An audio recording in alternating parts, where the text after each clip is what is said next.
చేస్తాం. దానికి పూర్వం మరి మనని మనం సిద్ధం చేసుకోవాలి కదా. మనం ఇప్పటికేమో రకరకాలుగా ఈ మాటలు ఆ మాటలు, ఈ పనులు ఆ పనులు ఇవన్నీ చేసేసి మన మనస్సుని రకరకాలుగా పెట్టేసుకున్నాం కదా. మరి అందులోంచి ఒక్కసారి మనస్సుని మళ్ళీ మన వెనక్కి తీసుకెళ్ళి చదవబోయే, అనుసంధానం చేయబోయే స్తోత్రములో అది భీష్ముడు భగవంతుడిలో మునిగినట్లుగా మనం అందులో మునగగలిగేటట్టు చేసుకుని చేసామనుకోండి, బాగుంటుంది కదా. మరి ఆ ప్రక్రియను ఒక్కసారి మనం కూడా చేసుకుందాం. అలా చేసుకోవాలంటే మొట్టమొదటి చక్కగా కూర్చోవాలి.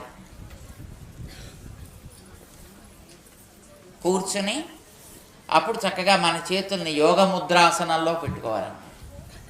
యోగముద్రలో పెట్టుకోవడం అంటే చక్కగా ఎడమ చేతిలో కుడి చేతిని ఇలాగ పెట్టుకుని ఆ రెండింటిని కలిపి మన ఒడిలో పెట్టుకుని తిన్నగా కూర్చుని, అంటే మరీ బొట్టిగా టైట్గా కూర్చుంటే నొప్పి వస్తుంది కదా, మరీ టైట్గా కాకుండా కాస్త సావకాశంగా కూర్చుని కళ్ళు మూసుకుని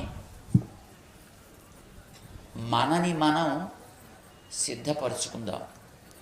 మేము చెబుతూ ఉంటాం, మీరు మీ మనస్సులో అట్లాగా సిద్ధపరుచుకుంటూ ఉండండి. చక్కగా కనులు మూసుకుని చేయండి. ఆ చేసే పనేదో అందరూ కూడా మనస్సులో భావించండి. ఏం భయపడకండి. ఒకసారి మేము చెప్పేవి మీరు వింటూ అయ్యో ఇదేమిటండి అలా చెప్తున్నారు అని ఏం అనుకోకండి. మొట్టమొదటి ఒకసారి మనని కాల్ చేసుకుంటాం పూర్తిగా. ఒకటి కాదు 3 సార్లు మనం పూర్తిగా దగ్ధం అయిపోయినట్టుగా భావన చేద్దాం. ఎందుకనంటే మనం చేసేటటువంటి కర్మలన్నీ దేహాన్ని కదా పట్టు ఉంటాయి. అవన్నీ పోవాలంటే దేహం కూడా పోవాలి. మంచి దేహం రావాలి, ఆయన ఇచ్చిన దేహం రావాలి. అప్పుడు ఆయనకి తగ్గట్టుగా అది తయారు కావాలి. అందుచేత ఆ ప్రక్రియని మేము చెబుతూ ఉంటాం, మీరు కూడా చేస్తూ ఉందిరి. కానీ అయ్యో అదే మీరు కాలిపోవడం ఏమిటండి, శుభమా అని ఏదో మీరు పారాయణ చేస్తారని వస్తే అని అనుకోకండి. దాన్ని చేయడానికి వీలేట్టుగా మనం తయారు కావడమే ఇప్పుడు మేము చెప్పేది. అంచేత దగ్ధం అయిపోవడం, తిరిగి మళ్ళీ మనం పుట్టడం కూడా. ఆ దగ్ధం అయిపోవడం కూడా మామూలు నిప్పులతోటి కాదు మనం దగ్ధం అయ్యేది. మన హృదయ మందిరంలో ఉండే భగవంతుడి యొక్క శ్రీహస్తంలో కాంతులీనుతూ జ్వాలలు క్రక్కుతూ ఉండేటటువంటి ఆయన పూనిన శ్రీ సుదర్శన చక్రపు జ్వాలలతోటి ఒకసారి మనని దహిస్తోంది అని అనుకోండి. ఒకసారి దహించడం, ఆయన పాదాల్లోంచి గంగ వస్తూ ఉంటుంది. ఆ గంగతోటి మళ్ళీ ఒకసారి మనం పూర్తిగా తడవటం. ఒకసారి కాలిపోయిన తర్వాత మళ్ళీ తడిసిపోతే కొంత చెత్త పోతుంది. మళ్ళీ ఇంకొకసారి మళ్ళీ కాలితే మళ్ళీ తడిస్తే మరికొంత పోతుంది. మరొకసారి కాలి మళ్ళీ తడిస్తే మరికొంత పోతుంది. ఇట్లా ఆ సుదర్శన చక్రం మన గుండెలలోంచి బయలుదేరి శిరస్సు దాకా, పాదం దాకా, మళ్ళీ శిరస్సు దాకా, పాదం దాకా, మళ్ళీ శిరస్సు దాకా, మళ్ళీ పాదం దాకా తిరుగుతుంటే మొత్తం ఒక్కసారి మన దేహం అంతా కూడా పూర్తిగా నామరూపరహితమైపోతున్నట్టుగా మన ముందు భావన చేద్దాం. ఆ చేసేటప్పుడు మీ మనస్సులోనే ఓంకారాన్ని స్మరించుకోండి. ఓం అని అనుకుంటూ మీరు అది చేస్తూ ఉండండి. ఆ ఓంకార నాదాన్ని మీ మనస్సులో అనుకుంటూ ఉండండి. మేము చెబుతున్నట్లుగా భావిస్తూ ఉండండి. నాదాన్ని ఆపక్కర్లేదు. మనస్సులో భావనని మీరు ఎంతవరకు సాధించగలిగితే అంతవరకు చక్కగా చేయండి. ముందుగా మన గుండెలలో ఉన్న స్వామి చేతుల్లోంచి చక్రం బయలుదేరి నేరుగా శిరస్సు దాకా, అక్కడి నుంచి మళ్ళీ పాదాల దాకా వస్తున్నట్టుగా అందులోంచి పుట్టిన అగ్నిహోత్రాన్ని మన నాభిలో ఉండేటటువంటి వాయువు తోడై అది బాగా మండేటట్టుగా చేసి ఒక్కసారి దేహం అంతా భస్మం అయిపోతుంది. స్వామి పాదాల్లో ఉండేటటువంటి ఆ చల్లటి తీర్థం గంగ ఒక్కసారి మన మీద పూర్తిగా వానగా వర్షిస్తే ఆ దేహం అంతా కూడా ఒకసారి ఆ నీటిలో కరిగి దాని మీద ఉండేటటువంటి కర్మ వాసనలన్నీ తొలగిపోతున్నాయి. ఇలా 3 సార్లు ఆ చక్రం పైకి కిందకి, వెంటనే నీటితోటి తడిసి మళ్ళీ పైకి కిందకి ఓంకారాన్ని స్మరిస్తూ ఈ భావన చేయండి. అది కాగానే మన లోపల ఉండేటటువంటి సూక్ష్మ శరీరం ఆ చక్ర ప్రభావంతో ఒకసారి తొలగి మనని అది తీసుకొని క్రమంగా మన గుండెల్లోంచి కంఠం నుంచి మన శిరస్సులోకి సహస్రార చక్రం అంటారు, పైన బ్రహ్మ కపాలం, అందులోంచి క్రమంగా మనం బయటికి బయలుదేరి నేరుగా సూర్యుడి దగ్గరికి వెళ్ళిపోతున్నాం. ఆ సూర్యుడి యొక్క తేజస్సులో ఇంకా లోపల ఏమైనా మిగులుంటే ఆ దోషాలు కూడా ఒకసారి కాలి ఆ ప్రక్కన ఉండేటటువంటి ఆయనకి చెందిన ఒక చంద్రుడి ద్వారా మనం చల్లగా శుచి అయి అక్కడి నుంచి బయలుదేరి నేరుగా వరుణుడు అక్కడ ఉంటాడు, ఆయన ద్వారా మనం మెల్లిగా ఆ నీటిలో తడుస్తూ దేహం అంతా శుద్ధి అవుతూ దాన్ని దాటి ఆ పక్కన ఉండేటటువంటి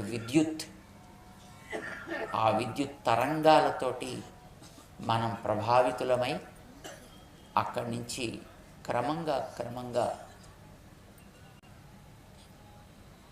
ఇంద్ర బ్రహ్మ లోకాలు దాటుతూ విరజా నదిలో స్నానమాడాము. అక్కడ ఒక అద్భుతమైనటువంటి నది, ఆ నదిలో విరజా నది అని పేరు. అందులో మన స్నానమాడి ఇక మనకుండే పాత దేహం అంతా పోయింది.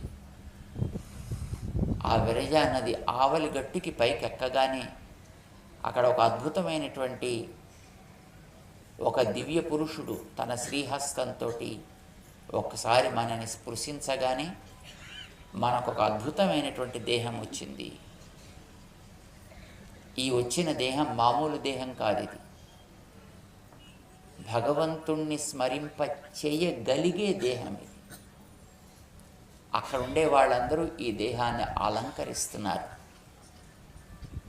ఈ దేహాన్ని నేరుగా వాళ్ళంతా తీసుకువెళ్ళి అక్కడ ఒక ప్రేమ పుష్కరిణి ఉంది, ఆ పుష్కరిణిలోకి మనని ఒక్కసారి స్నానమాడిస్తున్నారు.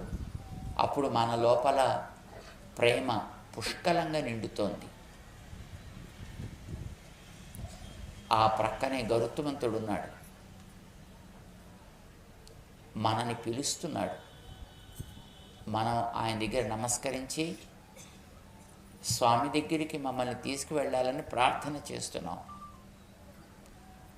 గరుత్మంతుడు మనని తన వీపు మీద కూర్చుని పెట్టుకొని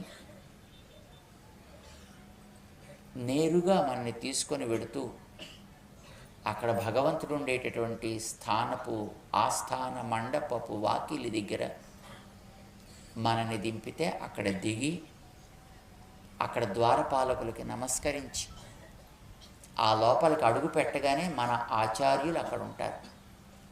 రావోయ్ అని పిలుస్తారు.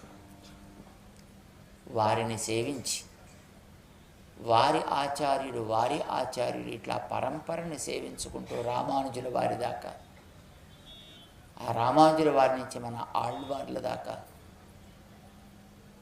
ఆళ్వార్ల దగ్గర నుంచి మనం ఇంకా లోపలికి వెడుతుంటే అమ్మ నమస్కరించి అక్కడి నుంచి మనం లోపలికి అడుగు పెడుతుంటే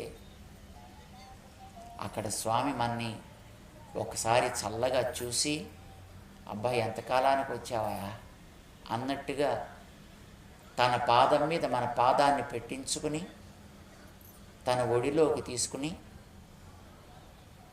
మనని తన చల్లటి చూపులతోటి తడిపి తన యొక్క ఎడమ పాదంలోంచి తన లోపలికి గ్రహించి మళ్ళీ కుడి పాదంలోంచి మన బయటికి తీసుకొస్తాడు. ఇప్పుడు మనకు ఒక అద్భుతమైనటువంటి దేహం వచ్చింది. అది ఈ భౌతికంతో సంబంధం లేని భగవంతుడే ఇచ్చిన, భగవంతుడికే చెందిన అద్భుతమైనటువంటి దివ్య దేహం అది. ఆ దేహాన్ని చక్కగా మంచి పుండ్రముతోటి అలంకరించి అప్పుడు స్వామి ఇప్పుడు చెయ్యి అంటాడు. అప్పుడు మన హృదయంలోంచి మన హృదయ కమలాన్ని ఒక్కసారి ఇలా పైకి తిప్పితే ఆ హృదయ కమలం విచ్చుకుంటుంది. ఆ విచ్చుకున్న హృదయ కమలంలో ఆ స్వామే ఉంటాడు.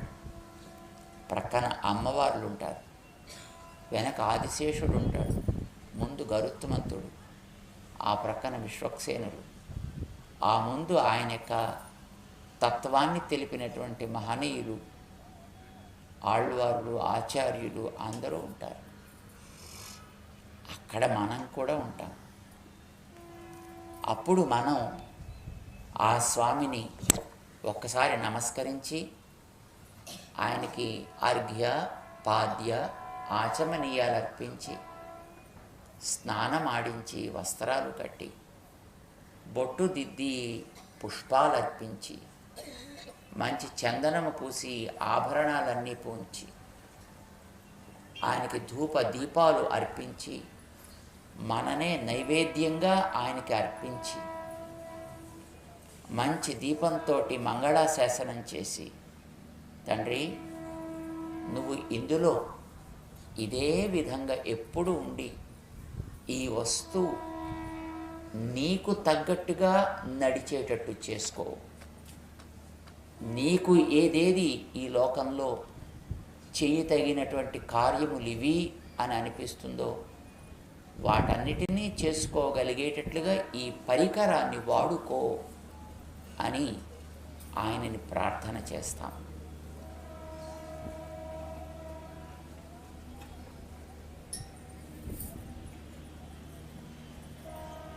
ఓం